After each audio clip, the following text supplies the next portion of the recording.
que está a cargo de un grupo de estudiantes de la Universidad Católica del Norte. Ellos son Ángel Campos, Michelle Godoy, Nicolás González, Diego Lillo y Sebastián Díaz, quienes nos van a presentar la experiencia ChatGPT, perdón, una experiencia para el curso de antropología filosófica. Ya saben, que cuentan con 10 minutos y 5 para preguntas.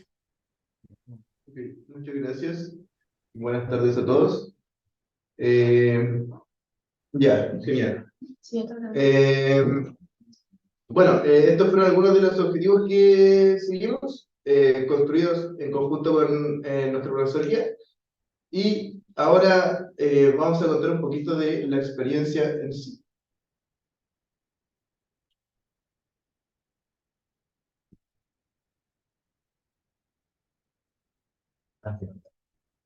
No sé si cambio la diapositiva. Ya. Ya, bueno, buenas tardes, mi nombre es Michelle Godoy. Bueno, para contarles, así como generalmente, nuestro trabajo fue un trabajo investigativo en la asignatura de Antropología Filosófica, que fue en el primer semestre de segundo año. Esta fue guiada por nuestro docente, que es Sebastián Díaz Ledesma. Y para iniciar con este trabajo, nosotros, a partir de las propuestas que tuvimos como objetivos iniciales de la clase, iniciamos con una creación de una carpeta de auditabilidad. Esta carpeta fue más que nada para manejar el registro de la fase de trabajo, y fue todo un trabajo acorde a estos objetivos y a la unidad como tal, que era para trabajar la humanidad y las actitudes que se tomaban en cuenta. Estas actitudes a tratar fueron la corporalidad, la alteridad, el absurdismo y la libertad y el determinismo. Bueno, en mi caso, presenté el tema de la corporalidad.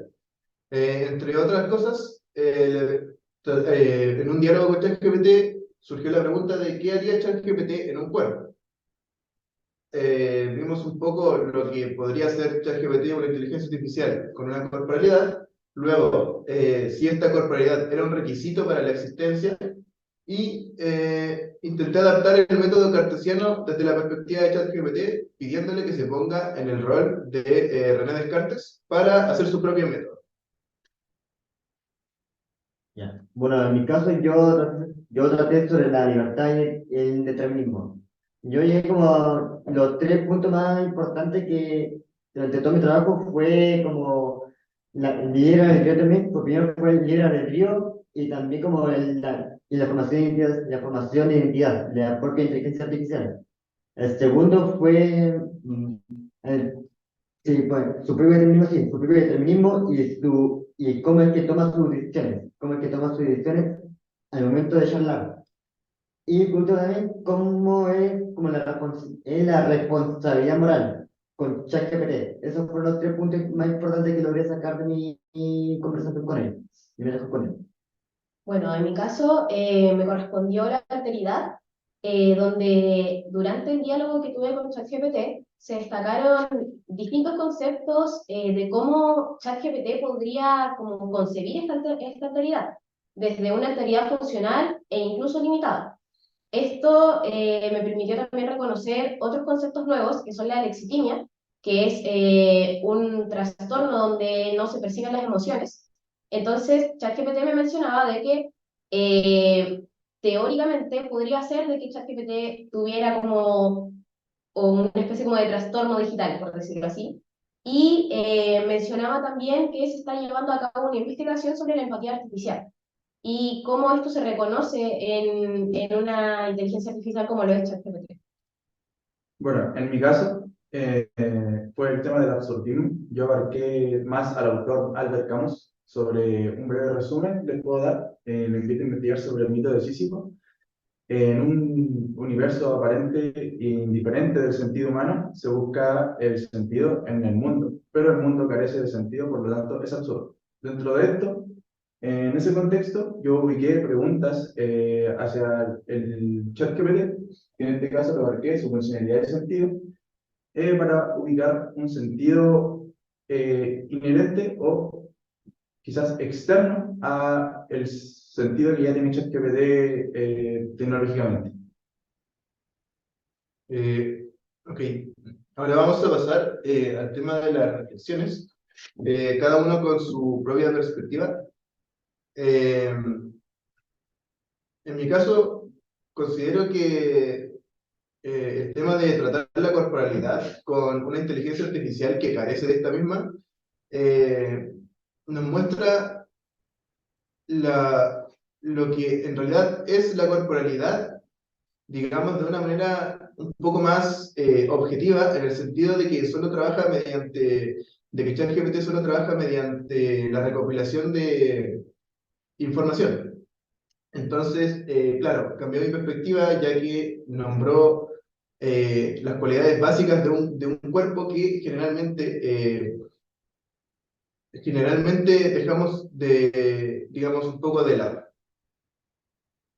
Bueno, mi propia reflexión final fue que yo empecé este trabajo como con mucho ánimo sin mucho ánimo, ya que me divertía bastante, pero el tema que mientras más avanzaba, el tema se fue poniendo un poco más turbulento así. Sí, por eso y por último también, llegué a sentirme un poco mal respecto también al tema que la propia inteligencia artificial se negaba su propia libertad, también negaba su propia libertad al momento de decidir qué cosas decir y qué cosas no. Así que me sentí bueno, eso fue lo que sentí un momento, fue lo que sentí en un momento y al finalizar el trabajo. Sí. Bueno, personalmente igual consideré un poco compleja como la forma de tratar con ChatGPT, ya que si bien nos habíamos propuesto distintos objetivos a lo largo del trabajo, logramos como recabar cada uno de esos objetivos poco a poco.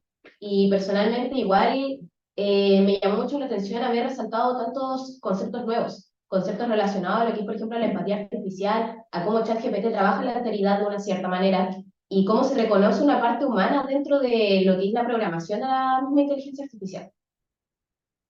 Bueno, por mi parte, como conclusión, consideré que la experiencia me llevó a investigar sobre, como ya había dicho, el sentido que puede tener propiamente ChatGPT. Aparte de lo que ya está programado. Esto lo abarqué porque se asemeja a la filosofía de Camus con el absurdo existencial, en el que nos sitúa a reflexionar sobre, como ya dije, ChatGPT, aparte de una creación programada, puede encontrar un sentido propio, en este caso, quizás un sentido programado, pero por ChatGPT mismo.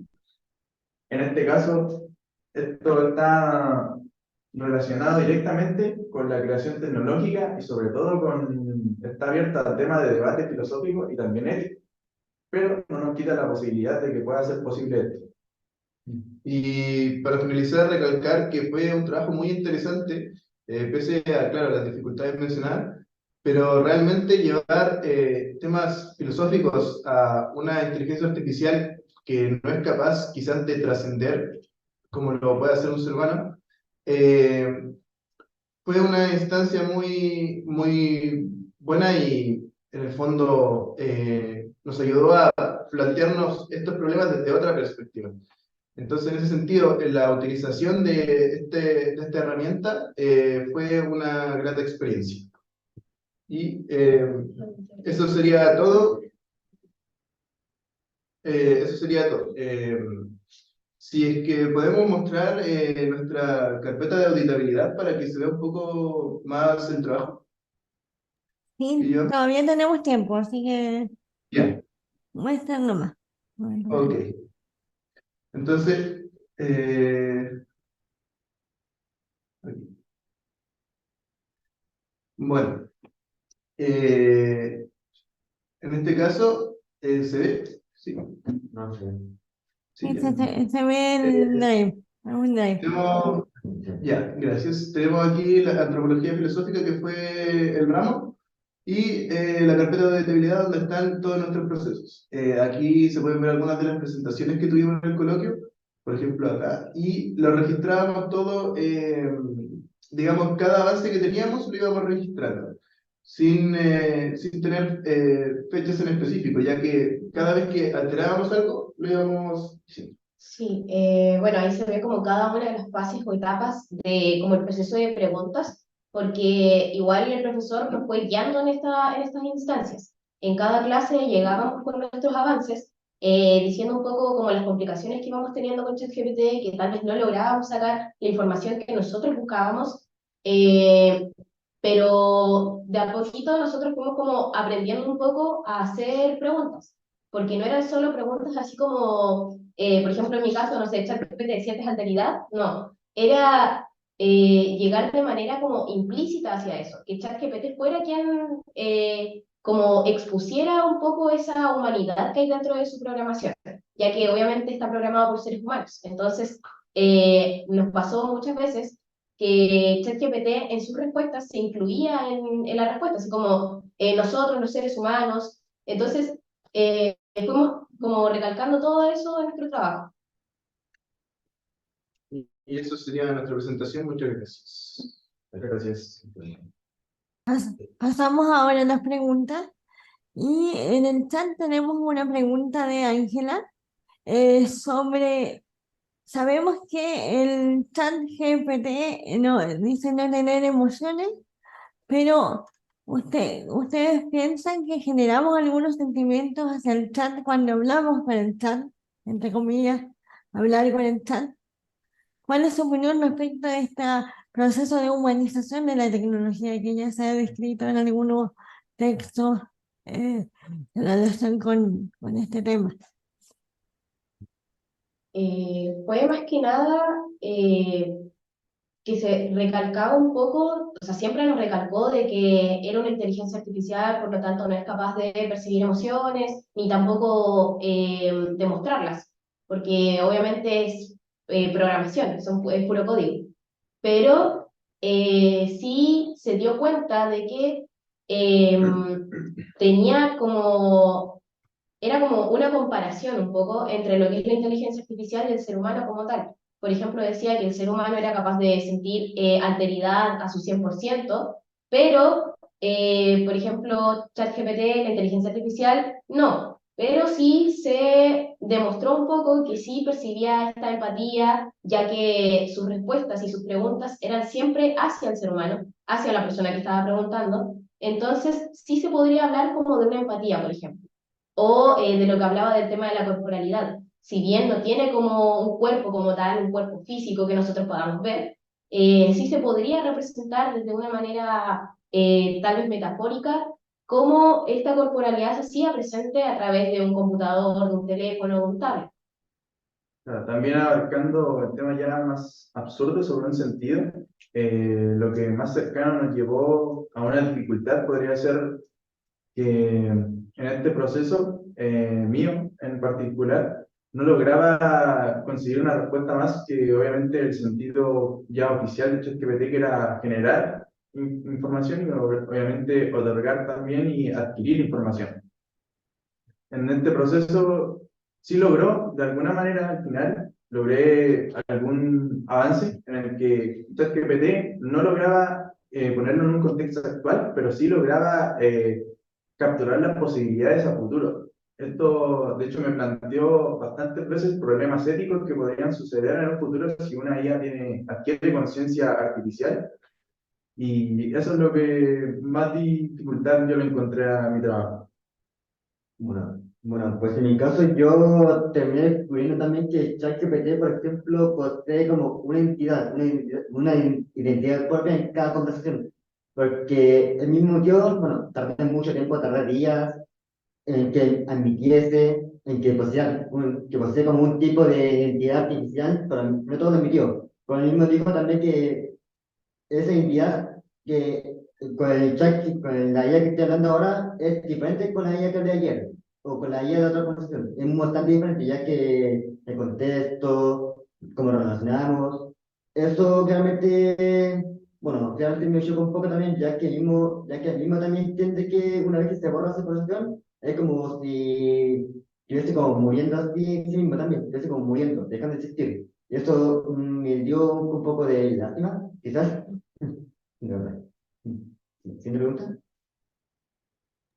Muchas gracias. Em, Aquí hay otra pregunta. Dice, sobre la base de su experiencia, ¿consideran que el uso del ChatGPT es una herramienta útil para el desarrollo de contenidos curriculares en filosofía?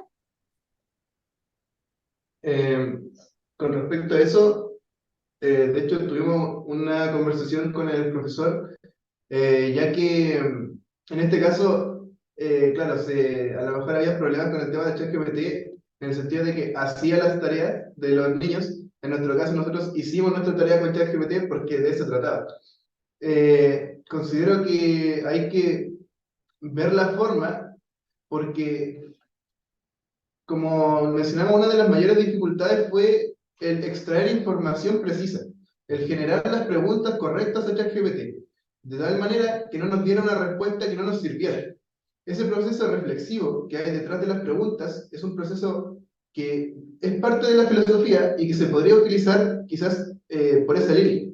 Así como ese proceso, pueden existir otros donde se pueda utilizar esta herramienta, este bot, para hacer filosofía, pero en el fondo haciéndola uno, no dejando que el robot sea quien llegue a las respuestas, porque claramente sus respuestas están basadas solamente en la información, claro, en la recopilación de información.